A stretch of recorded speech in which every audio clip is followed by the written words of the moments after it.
Hello,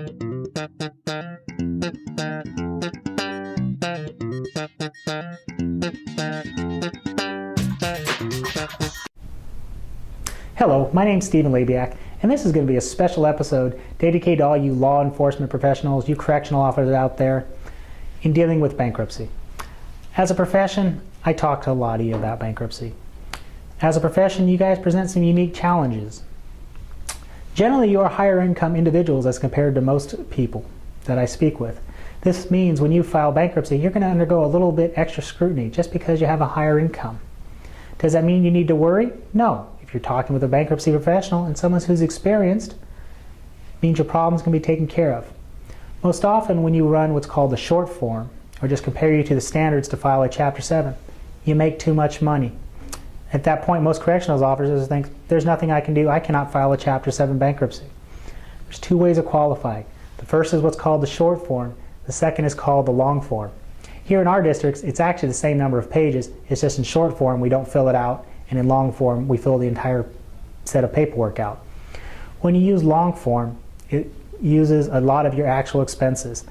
What prison guards get deducted out of their checks, what highway patrol officers get deducted out of their checks, with what typically all law enforcement professionals get deducted out of their checks, can come off their income. For example, your pension payments, typically $500 to $1,000 a month, that comes off your income.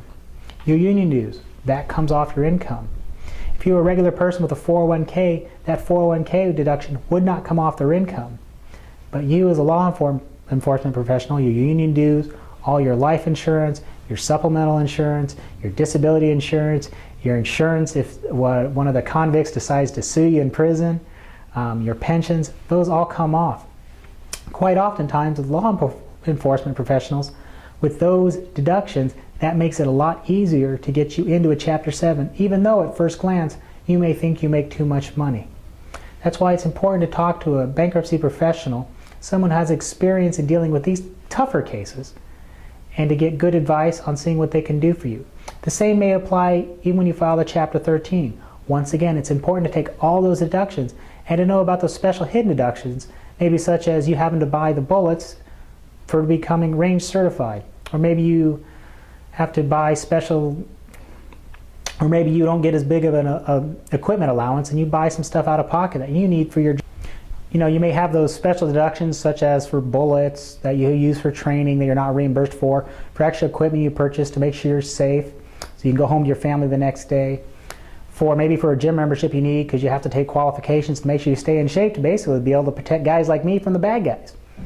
All these things can be deductions you can take to lower your income to make your Chapter 13 payments smaller or to get qualified for a Chapter 7. That's why it's important that you talk to a professional when you're a policeman, a highway patrolman, a correctional officer, and you have these higher income situations where on paper it looks like you have a lot of money, but after all these deductions, you don't have as much as everybody might think.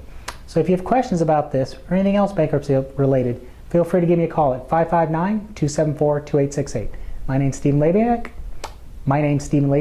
and I look forward to helping you out. Thank you.